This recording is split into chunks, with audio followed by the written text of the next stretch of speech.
and welcome to the latest episode of Southside Stories, the podcast where we interview leading entrepreneurs and leaders in the London area, specifically south of the river here in London.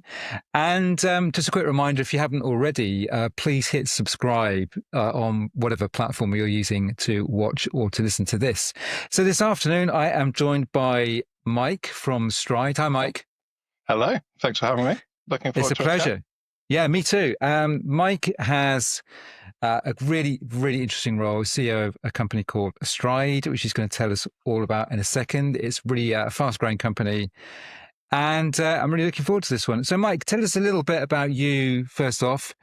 Where are you based? What's your job title? Maybe just give us the top line on the company as well. Yes, I'm Mike Popham. I'm the CEO and founder of STRYDE. It's a company we formed in 2019, so we've been going just over 5 years. We were until just before Christmas, so we're still headquartered in London, but we've just gone remote. So I was based in the South Bank area. Today, I'm, as you can see, dying from home. Company is global, so we've also got sites in Asker, which I'll test you. Do you know where Asker is, Matt? Yeah, now where is that? It sounds like it might be Middle East, maybe? I don't know, actually. No, Norway, just outside Oslo. Oh, so, Norway, yeah, okay, right. That's where we do our R&D. Okay, yeah. Dubai, which is much easier, and Houston. So those are our main centres. And high level, what we do as a company. So STRYDE are a seismic technology company, and we help people image the subsurface, the topsoil downwards, in some cases kind of 10, 15 kilometres down, to let the world identify and develop its resources responsibly. And by resources, I'm talking very broadly. So geothermal, hydrogen, oil and gas. So that's a quick overview. And I'm sure we'll come back to STRYDE later. We are, because this. I mean, I love this. It's fascinating. This fusion of sort of technology, which we're going to comment on in a minute, and the huge impact that you can have on a variety of different industries, particularly oil and gas, but more besides. Tell us about your career journey. What led you to this point in your career? Yeah, quite random and quite a few lucky breaks, I'd say. Maybe that's common. You'll know more than me. So I was actually going to be a teacher. I did a PhD in chemistry. Got accepted to do some teacher training at PGCE. This is going back a long way, like over 20 years. And I took a kind of 6-month placement in a defence and aerospace company, BAE Systems, just to earn some money. And I quickly realised I quite like business. I like the kind of everyday thrum, the rhythm, the energy. And I also saw I could learn a lot and probably make an impact in business. So I decided to stay. I kind of, at that point, abandoned that whole teaching idea. I quite quickly there, maybe within kind of 12 months or so, I realized I wanted to end up being a leader of a technology division. I was thinking at the time, I wasn't thinking startup. So I took a number of roles. It's quite easy to transfer and get experience in your career. Got experience in the roles and areas I thought I'd need. So I focused on, I started with engineering just to understand how to actually turn an idea or a piece of strategy into a fully working product. Project management followed on from that, just to get that broad understanding of everything that's involved in that path, the kind of cradle to grave for a technology. A lot of time in sales, strategy, and at that point, I'd kind of learned what I was going to there. My final role at BAE was consulting, which wasn't normal for them. They'd set up a consultancy to learn about other markets while earning money. And I was focusing on oil and gas. One of my clients was BP, and they made me an offer to join their technology team. And then I had kind of, for me personally, the coolest non-leadership role I could imagine. So BP do loads of things. Everyone thinks oil and gas, but they do lots of other stuff.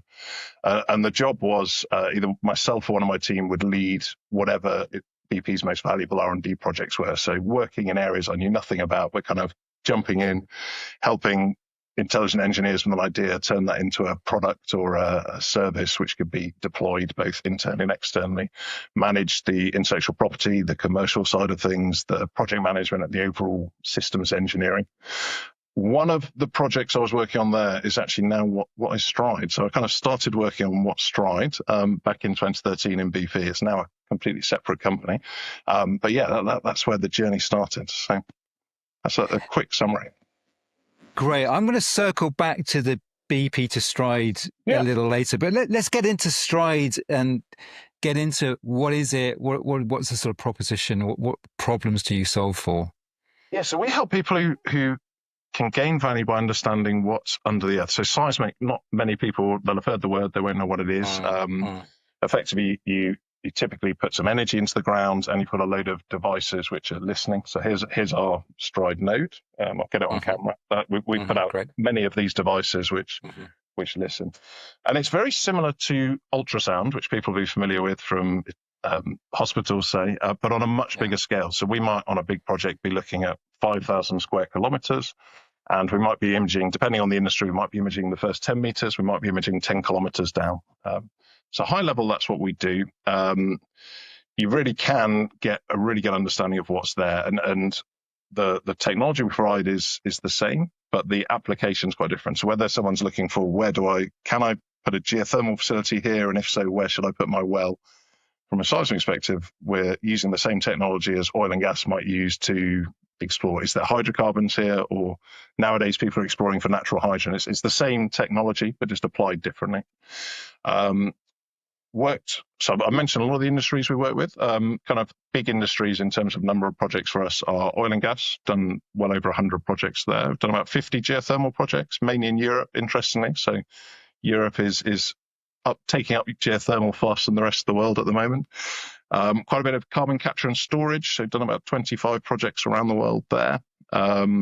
Civil engineering, which I didn't envisage when we started STRYDE, but actually it's quite useful for people doing big building works to understand what they're building on, where the basement is, etc.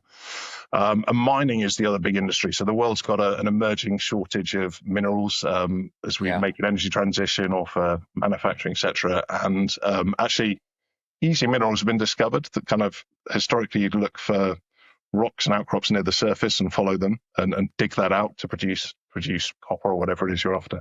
All of that's been discovered. So to get more, obviously there's recycling, etc., which the world needs to do. But if you want new minerals, seismic is quite a good way to look, say, 500 meters down and understand, is there something there? I guess lastly, we do a lot of kind of cool out there R&D with leading universities. So as well as those core markets, we had a project I loved recently where a university was using our nodes to understand how elephants communicate in the wild. And they actually use seismic as well as noise and visual cues. So we did quite cool stuff like that as well. Wow. Just on the elephants quickly. I mean, is that because they are, I mean, the it's sensitive to pick up the vibrations of it? Yeah, so I'm not the expert on this. It's a lady called Dr. Beth Mortimer could tell you more. But yeah, effectively, elephants will make noises like they'll scream, but also they stomp. And when they stomp, both the noise of them stomping travels through the air, but also it goes through the ground and reflects and changes head. That's a way they communicate. It turns out lots of animals communicate that way. Anyway, back on STRYDE, I guess in terms of growth, we've gone from this startup in 2019 to now. Our products there's more of our nodes in the market than anyone else. So we've gone from this startup with no customers to the market leader in terms of volume in 5 years, which is pretty cool. Yeah, that's awesome. Yeah, we're going to talk about that in a sec. Just to stick with the technology for a couple of minutes. I'm curious, of course, it's going to vary enormously, but say for a typical project, I don't know, mining for minerals, say, fairly big area to survey. How many of these nodes would you require? Is it hundreds of them? It really varies by the application. So I'll give you some examples like hydrogen. People can go and explore for natural hydrogen with about 3,000 nodes and get a good feel. The biggest project we've done for oil and gas was 166,000. So those are the two ends of the spectrum. So some people use maybe 500 for geotechnical work or R&D. For mining, it really depends on the area you're covering and the depth of target, but kind of 10,000 to 20,000 is a typical mining project. The biggest I've heard of is about 60,000. So that gives you an idea of scale. Yeah. And of course, there were some alternatives prior to this technology being developed. How does your solution, how is it better than what was there before or currently? We're lucky. So we kind of designed it bottom up with the insights. So having been at BP when we were developing it, we knew what an end customer values in seismic. We designed a system to do all of that. So high level, it's very small and very light. So it's about a quarter of the weight of competing nodes. We've also priced it low, so it's cheaper to buy or lease. And when you combine those together, that means you can afford to, within a fixed budget, get a much higher quality image. So you can put more devices out, which means you get more data points, which, like with many problems, gives you a better, clearer image. We've optimized every step, so we make actually doing seismic in the field faster. So as you can imagine, you've never done seismic, but the alternative is carrying things 4 or 10 times the size of ours. It's much quicker to lay these out. We've also made it faster to get to the end image. So people go and do field work, and then you send it off to be processed, which is kind of super complex computational and maths. And we've made that faster. And I guess top level, we've also made seismic safer and much more environmentally friendly. So the fact it's so small means everything can be hand carried. And sometimes you're doing seismic in the desert or a city, but sometimes you're doing it in dense forests or jungles. In those environments, any other system is pretty terrifying, but people have to cut down swaths of trees just because their seismic device is so big to drive them in. With ours, anyway, you can walk, one person can carry 90. So yeah, high level, we give you a better image, faster, at a lower price point. It's safer, and it's got a lower environmental footprint. So I guess this also means that, does it mean that some areas that perhaps were not viable, either because of costs or other reasons, could now be seismic surveyed? Yeah, it does. So particularly, I guess if you had infinite money and were up for risk, you could probably do seismic anywhere with other kits. But if you think of mountainous areas, for example, so hydrogen exploration is often in the mountains where you can't drive, so you either have to helicopter in equipment or walk it in. For environments like that, it's much easier. But actually, what's more interesting to me is the economics of it. Open seismic to some of those industries I mentioned. So oil and gas traditionally were the big users of seismic. They're still the biggest, but their economics are very different to, say, geothermal or hydrogen exploration. And the key change is by making it quicker and cheaper, actually those industries can now use seismic, and they need it to understand what's in the subsurface, where to produce, etc. So, yeah. Brilliant. And you hinted at the amazing growth you've had. Tell us more about that. Did you say 2019 was when the spin out from BP happened? Yeah, but it was strange. It's kind of two phases. So 2019, we were owned by BP, but separate. So BP had a really cool tech accelerator called BP Launchpad. So they both provided the capital we need, but also on day one, it was me. I'd never led a company before. There were a lot of people who'd either created their own startups and succeeded, some who'd failed, but also kind of functional skills. So there was a good support environment for the early days. And actually, we only left BP Launchpad just before Christmas. So we completed a management buyout. So we're now employee owned, which was cool. But yeah, for about 5 years, we were BP owned, but very separate to BP, as in BP weren't telling us what to do. We had interaction where we both wanted it, but saying we were in BP would be misleading. It was kind of legally we're owned by them, but it was very much a hands-off approach, which worked really well. Very good environment to develop tech in. Yeah. Brilliant. And just on that, have there been other successful spin-outs from that BT kind of lab accelerator? It's BP rather than BT. There have, BP, yeah. So a range of them. I met one company last night, Open Energy, who are working on kind of optimizing electricity usage. Another one called Blueprint Power, which is managing energy in buildings well. Another group was looking at carbon CO2 sequestration, etc. Yeah, like with anything, some companies failed, some succeeded, but yeah, it was a good incubator. Brilliant. And so not that long then that you've been sort of operating. So tell us where originally just you. Tell us where you're at now in terms of employee size, geography, which you talked about a little bit before. And can you talk about turnover as well and how that's I'll give you an indication. Yeah, no, that's fine. So people-wise, we grew. One of the joys of the Launchpad model was you could scale quickly. And we were able to scale both in terms of people and business. So we're now 55 people. In terms of where we've now worked on all 7 continents in 60 countries. So gone global. In terms of revenue, we're kind of, so our first year was about 2 million. Our first year of that was actually 2020. So we had to establish a supply chain, et cetera, get the product ready for market. Yeah. 2 million that year. The next year we got that magic 10x growth. So we're up to 20 million. And I think this year will be close to 30. So that's kind of indication of our turnover.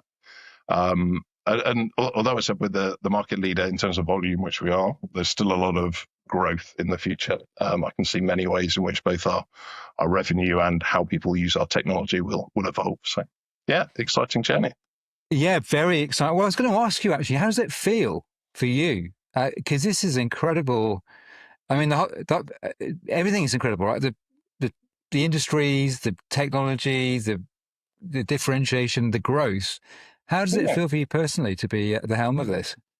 I've really enjoyed it. There's like with Yeah, anything, it's in reality, I'm talking about the positives. In reality, it's a roller coaster. And I think yeah, I'm giving you more the smoothed out version. So there's been some highs and lows. I'm very proud of myself and the team. Like it's genuinely been a really good team effort to get here, but still, I don't feel like I'm finished. As in, there's still so much we want to do. So even though we've yeah. grown rapidly, I'm still not satisfied personally, if that makes sense. And on the growth, because yeah, I mean, of course, with those numbers, it sounds incredibly positive. But there must have been Mm. some quite hard decisions along the way as you scaled. What were some of the challenges as you look to scale? And I'm thinking of here of things like tensions between wanting to grow the revenue, but Mm. also the need to actually service really effectively the customers as you bring them on. Uh, yeah, what does that, some of that look like? Yeah, some of it was big, bold decisions which weren't Mm. necessarily comfortable to make. So a good example, we started in 2019, and then obviously 2020 COVID came, Yeah, and it was a terrible time for everyone. But actually, yeah, for STRYDE, we were quite contrarian. So as everyone else was slowing down, laying people off, stopping production, we actually snapped up good talent. So hired a lot in COVID and built a big inventory, kind of ready for when the world reopened. So that was a mm. challenging time, very weird hiring people, working with them for 9 months and not actually meeting them. Yeah. But that was an interesting one. Had some challenging years, kind of revenue wise. So it's not been a nice steady growth. It's kind of been good year, slightly less good year, good year. There often it's making sure myself and the whole company understand what hasn't gone well and learning from it. So that's some big ones. I guess the final one, which was personally very challenging. So we completed an MBA, but in order to do that, we had to downsize the organization a bit, and that was not nice for anyone. It's kind of a challenge people have to face, and I think we did it in as good a way as you can. But obviously, it wasn't a nice experience for myself and everyone impacted. Yeah. And how do you, so that BP would have given you that great launch pad with funding and I guess some other resources as well. How do you, are you profitable now? How do you fund the business right now? We are now cash generative, which is nice. We've got to stay cash generative because now we're privately owned. Mm. We need to stay profitable. So yeah, we're making enough money to pay the bills and have some surplus, and long may that continue. Obviously, we look ahead in case there was another COVID or something similar, and plan how we'd react. But yeah, actually, it's going very well at the moment, and we just had believe it or not, coincidentally, we just had our best first quarter, for example. So the market and our customers Excellent. have reacted well Congratulations. to what happened. Brilliant. Thank you. Yeah, you have that nervousness that people might go, oh, without BP, should I still buy from them? But actually, it's been the opposite. For whatever reason, people have launched in even more. So long may that continue. For anybody listening to this who might be in a very fortunate position of a fast growing scale mode company, what are one or two things that you would advise them as they ride that roller coaster?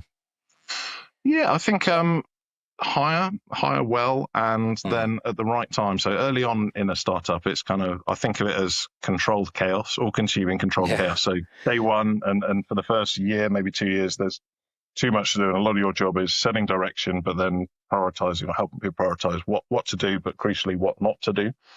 I'd say be prepared to experiment and fail fast. I think failing fast is key. So if you're going to try something new, quickly work out, is it working, and shut it down if it's not. I think as a leader, you naturally, it's healthy to do so, but also for everyone in the company and yourself, kind of let go more. So early on as a founder, everyone's looking to you. Over time, you're still setting that direction, but you're a lot less hands-on, and you need to do it. But it's also sometimes it's personally quite difficult. So I love developing technology as a CEO. I get to have a look at what people are doing, but I can't be hands-on with that.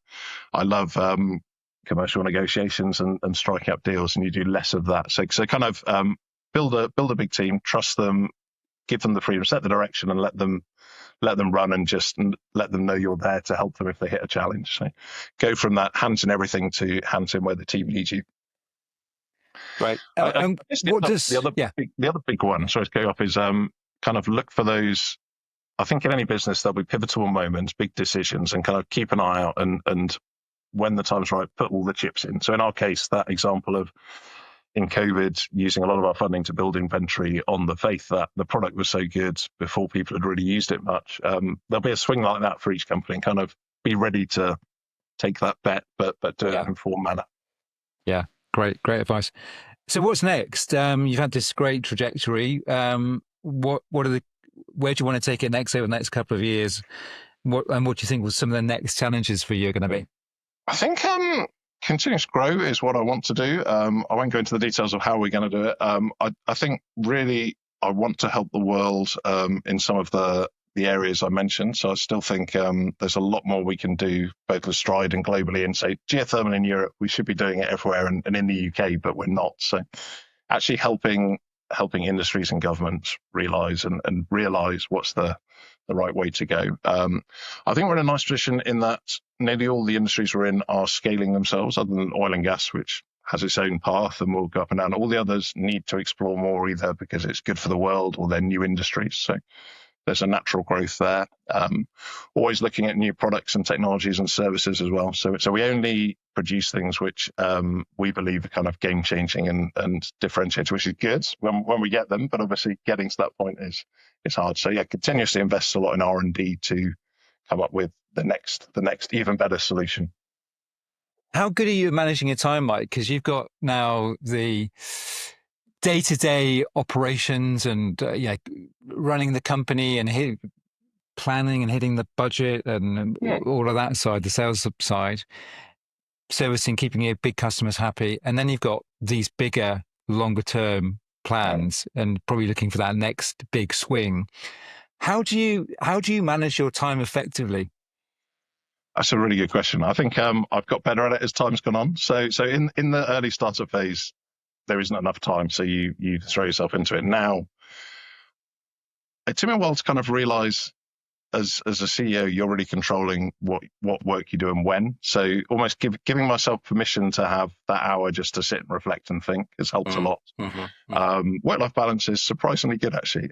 So yes, there's periods where it's flat out, but actually generally pretty good. Other things I like to do, I'll kind of carve out times of the day to walk the dog, or a couple of weeks ago I spent my Friday at the cricket and it was still working. I was just there on my own, and a friend joined later on, but just thinking about strategy and where we should go, etc. So take myself to different environments to stay fresh, and that works for me. That's great. Actually, there's a very good book called 10X is Easier Than 2X. It's by a guy called Dan Sullivan. Actually, one of the things he says in that later in the book is tightly scheduled leaders and entrepreneurs cannot innovate. And he talks about, days out of the office. And sometimes it is exactly what you've described. Just actually, because sometimes the ideas come not when you're stressed and your mind is really focused on all this stuff around you, but it is when you're walking a dog or watching the cricket in your case. And you need that space to decompress, kind of for mental health reasons. But often the best ideas come then. But personally, it was overcoming that. Initially, when I did it, I kind of always felt guilty. Kind of, having worked in a corporate, you have a view of this is work, this is what I should do, and then actually spending an hour chatting to you or chatting to a teammate or thinking is work. But kind of personally convincing yourself that's good. It's actually good for yourself, and STRYDE was an interesting learning as I went. Yeah. Let's stick with that theme of moving from corporate world, because you were in these big organizations with all of the good points and the bad points about working in big corporates, and then you've moved into this really exciting in the big seat driving growth. What was that transition like for you? I've personally loved it. So I'll start by saying I loved the places I worked before. So I enjoyed both BA and BP, and early in your career, corporates are that fantastic place to go and learn. You learn a huge amount. But personally, I like to work at a fast pace, and I found corporates far too slow paced. It's harder to get things done naturally because you can't just make a decision. You've got to convince other people this is a good use of money or time. So over time, that frustrates me. And in a startup, you've got that freedom. You can decide with yourself and your board. So yeah, I've really loved it. The fact you're in control. I think another key bit is if I have a good day or anyone in Stride has a good day or a bad day, it really materially impacts the business. Whereas in a corporate, it doesn't really make much difference. I could be the best at developing technology for BP. It's going to make a slight impact on their share price, but really it's not going to really materially impact things. Whereas the investment, the kind of personal engagement investment in a startup is huge. So I definitely encourage people who are listening, who are thinking of giving a startup a go, to do it. I wish I'd done it earlier. It was daunting, I would say. So yeah, suddenly that whole support environment that a corporate gives you is gone, and it's kind of succeed or you have no income is the reality. There aren't as many people to go and talk to initially, although I have found other founders and CEOs are really open and willing to make time. So I do encourage people just to go, and if they're listening to me and want to have a chat, I'll have a chat with them and see if we can help. So over time, you build this good network of people in similar situations who can help you out.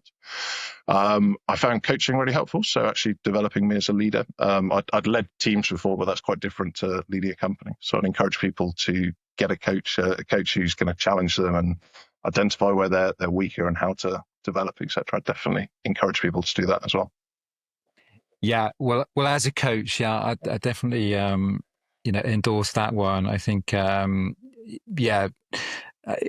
questioning and getting reframing problems and opening on the development path, especially as a leader that wants to get to the next level, that external view and direction and coaching can be super helpful. How do you think your leadership style has changed since you've been in this role? It's interesting. Definitely got more confident as I've gone. So early on, you're kind of questioning, am I the right person to do this? Confidence has grown. I think I've got much better at managing conflict. So sometimes I've built a very open and challenging environment, so I think that's right. But then sometimes that leads to conflict, good and bad. But overall, I think how I am and how I show up is fairly consistent. So those are the areas I think I've grown the most. I think one other, I'm naturally quite a shy person. So things like trade shows and networking and panel speaking, I've got better at that as well. So they're areas I've improved. You're never perfect, so there's other areas to improve, I'm sure. But I've been myself throughout that journey, which I think is important. So I've not tried to be what my view of a leader is. I've just been myself and learned from previous good leaders I've worked with, if that makes sense. Have you surprised yourself in terms of how you've been able to adapt, or have you always had that confidence and belief that my confidence has grown as a leader? So I've generally, whether I'm right or wrong is a different matter, but generally I love problem solving. So whatever you threw my way, I'd be personally confident I could solve it, even though that might not be feasible. But yeah, that's different to confidence as a leader. So yeah, I think I've grown much more comfortable in the responsibilities and the challenges that come with it, and enjoy it as well. I guess the other style where I'm maybe different to others, I'm quite hands off and deliberately. So I think my job is to set direction and vision, then let people go and do it however they want, wherever they want, whenever they want, within reason, and just let them come back to me if I can help and remove barriers or help them solve the problem. And that works for me. And I've adopted that style because all the best managers I've had that style as well when I was earlier in my career. And I think it helps individuals get more out of their job and their role and enjoy much more than kind of that classic micromanagement type approach. So yeah, quite hands-on, but leave the door open. Yeah, that's good. That's interesting. I wonder if that is actually a benefit of coming up through those organizations, BAE and BP, because they're hugely professional, successful organizations that develop their people. You get exposure to a lot of great leaders in those organizations. And also, I think that sometimes owner-led businesses where there's somebody that's founded it, from perhaps they've just never had a corporate career and they've done every single job in the business and then it's grown. Sometimes I've noticed those characters sometimes find it difficult to delegate off, and because maybe they haven't ever seen anybody do it. Yeah. Whereas in these big companies, you have all of this training that really prepares you for that.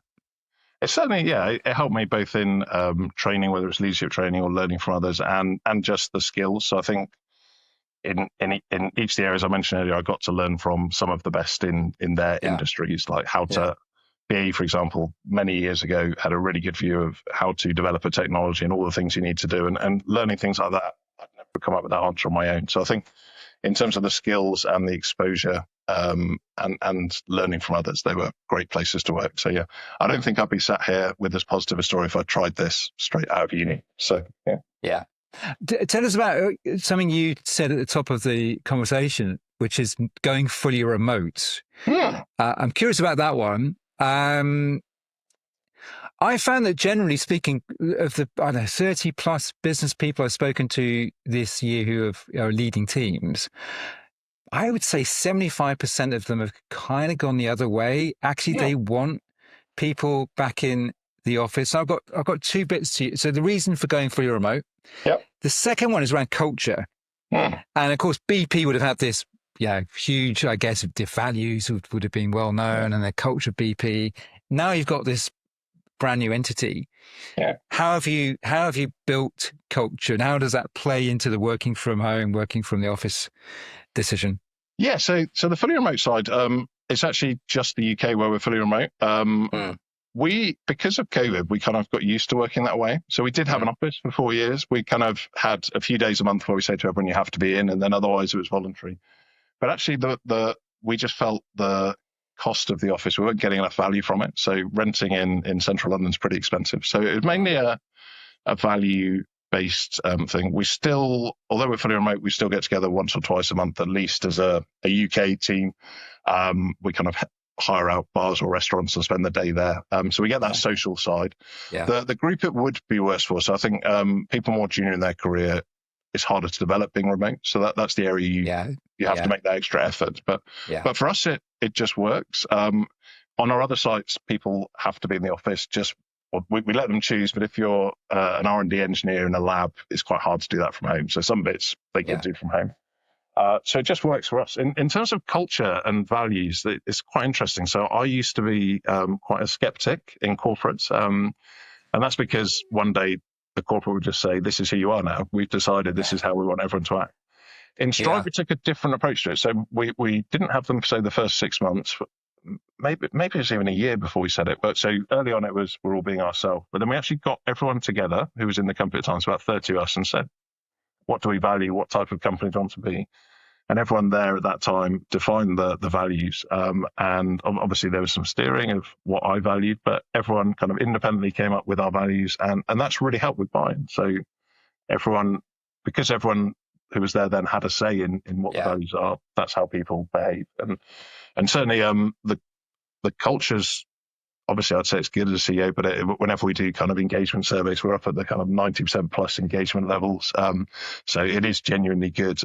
And it's so important. I think particularly the openness and ability to challenge we're giving everyone. So we share a lot more information than I've ever seen in a corporate. And there's good reasons why corporates aren't so open, but anyone can broadly see what's going on in the company, but also anyone knows they can pick up the phone and talk about that decision or offer to help on a certain problem. And that's key to me because it actually lets people be part of that startup scale-up journey. Everyone at certain points has had a key decision they've influenced, which has altered our journey. So really important for the employee proposition, if you like. Great. So is that one of the values? I mean, I don't know if you describe them as values at STRYDE, but we do, yes. Don't test me. So we're dynamic, responsible, open, and I now can't remember the fourth one. But basically that's the general trend of the business. So typically I've got someone trying to phone me. Let me hang up on that. There we go. No problem. And I guess the challenge, is that part of it as well? That challenge. It is, yeah. And that I think is essential both to any CEO or leader doesn't know the best answer for everything, but your team typically does. So I'd spend a lot of time listening and considering those opinions before deciding. And it's not just opinions at my LT or fellow directors; it's opinions from across the company. So it's also in like. We're not big enough to have a strategy department. So when we're refreshing our strategy, we invite people from across the company to contribute. So we'll say, here are the topics we want to look at, and we let everyone play a part in it. And that really helps. It helps us succeed, but it also helps everyone stay invested and excited. Great. Super. Well, last question. We're going to stick with leadership, actually. Tell us about a leader that's had the biggest impact on you. And over the last couple of months, I've had all sorts of answers to this. Generally positive influence. Sometimes this is like that first inspirational boss. Sometimes it's somebody famous. Sometimes it's a mentor. Yeah. Who is that person for you? I've been really fortunate. So I can't think of a bad leader I've had. So that's a dull answer, but it's genuinely true. The three I call out, there was a lady in my first job who kind of recognized I was willing to challenge how things were being done. And she quite quickly helped me have opportunities to succeed. So a lady called Jenny West, chap called Steve Cook, who was my boss in main BP and then later was running parts of BP Launchpad. And he really taught me to that kind of hands-off approach of, here's an area I'll trust you to deliver. He really taught me that. Yeah. And then more recently, a lady called Siobhan Clark, who was our chair at BP Launchpad. They're kind of three leaders, each who put trust in me, given me freedom to work, but kind of tied me down when I was struggling. And that's really helped shape who I am as a leader. So. Yeah. What was it about Siobhan? So Steve Cook was a great role model in terms of hands off and being able to trust people, and Jenny around challenging. But what about Siobhan? Siobhan really helped me overcome that. Just go and do it, or we kind of so as a chair of our board, we kind of, like you would do, set out areas where I need her permission. But it was generally got me out of that I need permission to do something thinking, and really backing me, trusting in me, and giving me the confidence to succeed. Really helpful there. She also was really good as a chair, and she got invested in the business and would also come up with some cool ideas of, I'm talking to this company over here about something else. Let me network you. So just generally helping me navigate that scale up journey. She was really helpful. Fantastic. Mike, thank you so much for your time. Talking to you, you've got so much energy and positivity, and you're at the helm of this, really exciting company doing some amazing things. Thank you for your time today. Thank you for having me. Yeah, it's been good fun. And best of luck with the future growth plans. Maybe we'll check in at some future point and see how you're going. That'd be cool. Yeah, I'd be up for that. Yeah. Thank you very much. Thank you, Mike.